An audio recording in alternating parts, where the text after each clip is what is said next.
are you doing at the end of February? After an unusually warm but terribly grey winter, the sun has returned for the past few weeks here in Paris, and with it, a sort of lightness of spirit.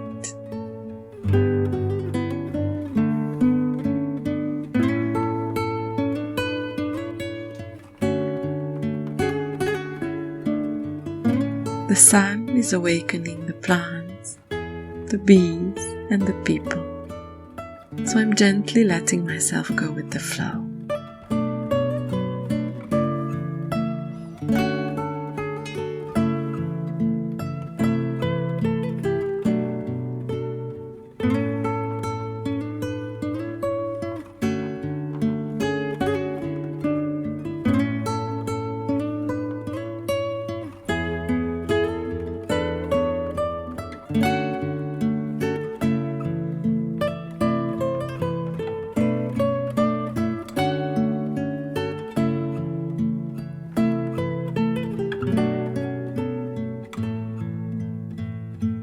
Still, an hour walk in the sun feels like a whole day at the beach, so I'm taking it easy. But being indoors doesn't mean we're disconnected from nature.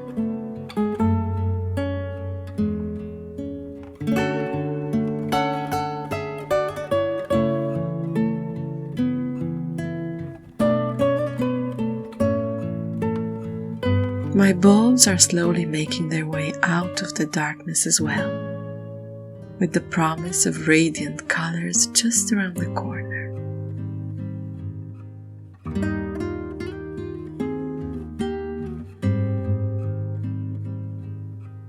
In the meantime, a short trip to IKEA brought me the delicate perfume of grape hyacinth right on my coffee table.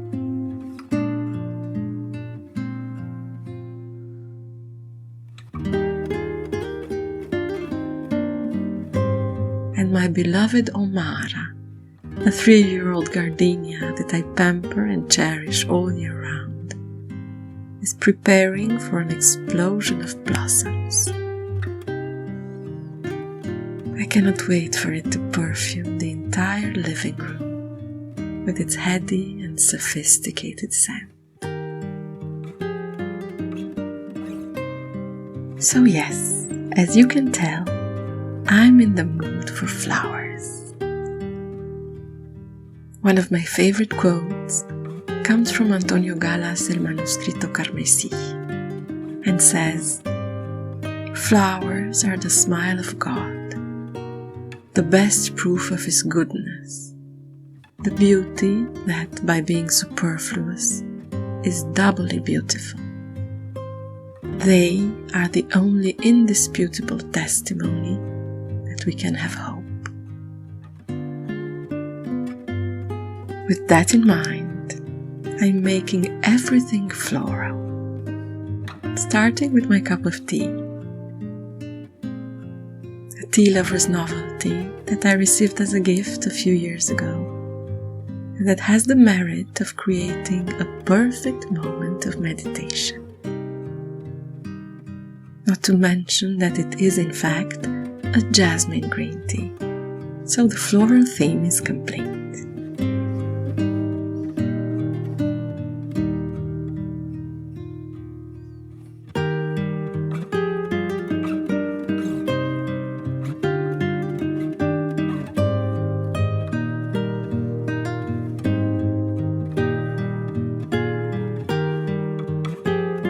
The wonderful thing is that I have the perfect book for my mood.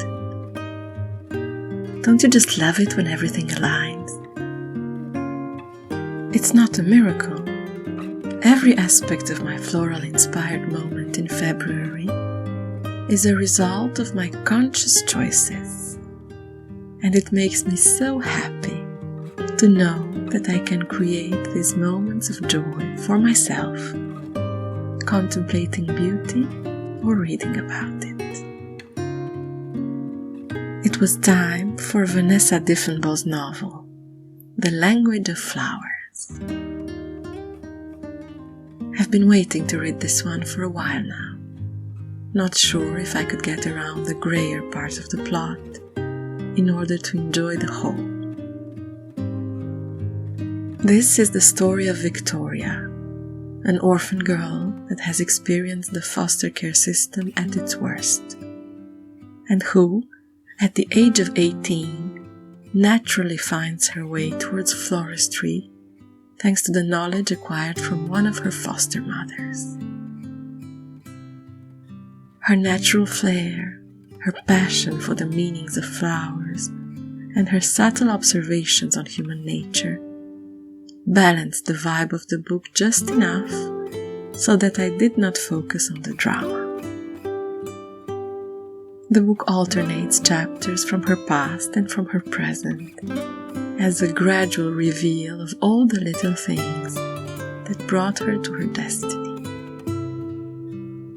And even if my sensitive nature tends to avoid stories that have the potential of bringing me down for long after I've finished reading, I do believe that the novel would have lost some of its power if the contrast wasn't there.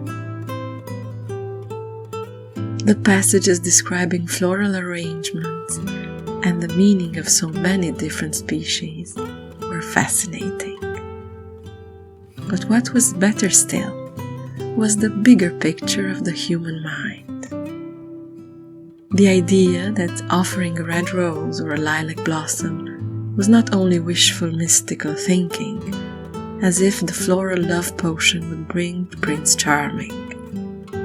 It was the intention put into manifestation, taking action towards an ideal and having faith that your action had meaning. Just like this quote. It wasn't as if the flowers themselves held within them the ability to bring an abstract definition into physical reality. Instead, it seemed that expecting change and the very belief in the possibility instigated a transformation.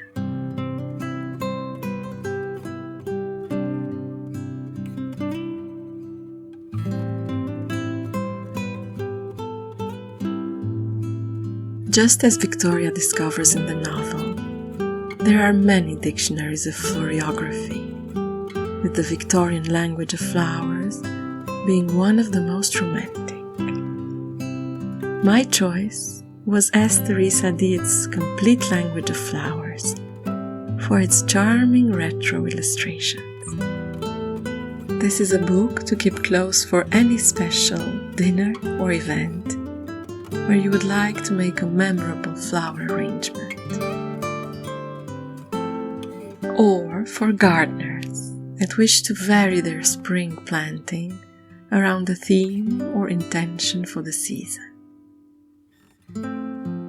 I could spend hours looking up flowers in here, then searching online for pictures and inspiration. This is a treasure for any floral enthusiast.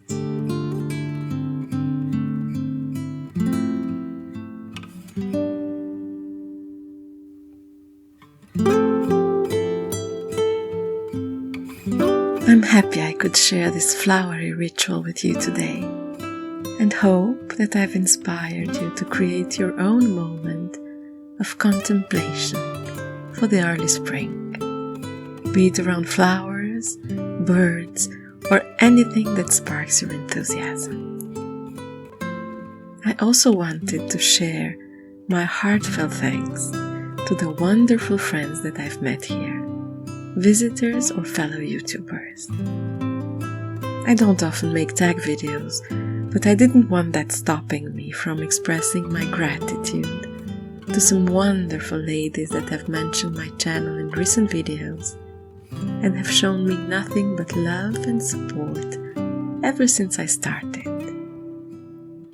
MJ from Reading This Life, Elisabeth from Bookends and Books, Jolene at Bookworm Adventure Girl, Kelly at Books I'm Not Reading, Deea from Novel Idea, Julie from In My Potting Shed, and Jack from Spread Book Joy. Thank You'll find the links to their channels in the description box below. Until next time, enjoy your reading and your flowers.